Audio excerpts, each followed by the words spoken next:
दिल्ली के जाम के झाम का हो गया निदान। रेखा गुप्ता ने बनाया गजब का ट्रैफिक प्लान, हर विधायक को दी बड़ी जिम्मेदारी।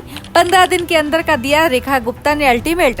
बढ़ गई एक नहीं बल्कि 70 विधायकों की टेंशन। जाम के अड्डों की भी करनी पड़ेगी पहचान। दिल्ली के जिस जाम में आपका रोजाना सिर दर्द होता है, आपको परेशानी उठानी पड़ती है, अब उसका समाधान रेखा सरकार ने निकाल लिया है, जिसे जानकर आप सभी सरकार की तारीफ करने लगेंगे, क्योंकि इस बार ट्रैफिक पुलिस तो कमान संभालेगी ही, साथ ही रेखा गुप्ता ने विधायकों को फरमान जारी कर दिया है, जिसने विधायकों का कामकाज और बढ़ा दिया है। अब विधायक कुर्सी पे नहीं बल्कि जमीन पे उतर के मेहनत करते दिखेंगे, जिसका पूरा ब्लूप्रिंट रेखा गुप्ता ने बनाया है, जो आपको इस वीडियो में बताते हैं। दरअसल राजधानी की सबसे बड़ी और पुरानी समस्या जाम का झाम है, लेकिन अब इस समस्या के इलाज के लिए मुख्यमंत्री रेखा गुप्ता सरकार मैदान में उतर चुकी है। सरकार ने दिल्ली के ट्रैफिक सिस्टम में बदलाव लाने के लिए एक नया smart road and relief plan तैयार किया है।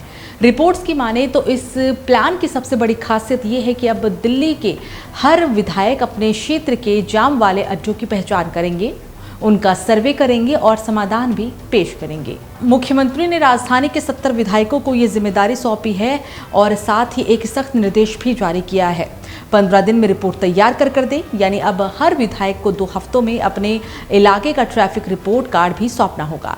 इस फैसले ने न केवल सियासी गलियारों में हलचल मचाई है, बल्कि ट्रैफिक विभाग भी अब अलर्ट मोड में आ गया है। खबर है कि रेखा गुप्ता सरकार के इस आदेश के पीछे पीडब्ल्यूडी मंत्री परवेश वर्मा है, जिन्होंने राजधानी के हर विधायक को पत्र भेज के उनके अपने क्षेत्र में जाम हॉटस्पॉट की लिस्ट मांगी है।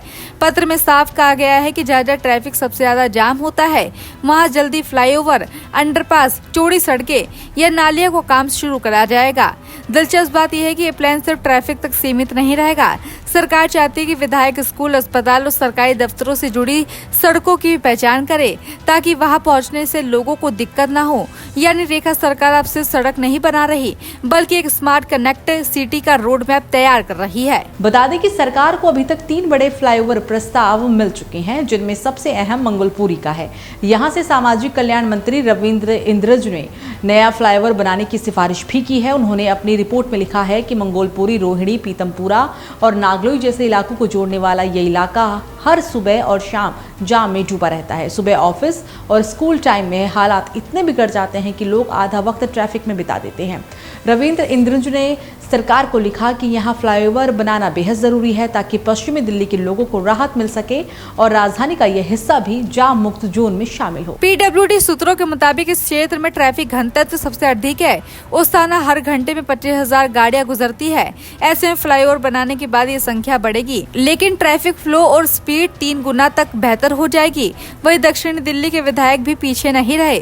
साउथ दिल्ली के कई इलाकों में रहने वाले लोग लंबे समय से छतरपुर रोड और SS राणा रोड तक जाम से परेशान थे। ऑफिस टाइम पे यहाँ गाड़ियाँ रेंग रेंग के चलती है। कुछ विधायकों ने सरकार को सुझाव दिया है कि इस मार्ग पर सड़क को ऊंचा बनाया जाए, ताकि गाड़ियाँ बिना रुकावट के आगे बढ़ सके। एक अन्य प्रस्ताव में कहा गया है कि कुतुब मीनार से गुरुग्राम तक जाने वाली सड़क को इग्रू गेट तक ऊंचा किया जाए, ताकि यहाँ जाम कम हो और लोग जल्दी अपने गंतव्य तक पहुँच सके। दिल्ली गुरुग्राम रूट की ये समस्या राजधानी के दक्षिण हिस्से की सबसे बड़ी चुनौती भी मानी जाती है।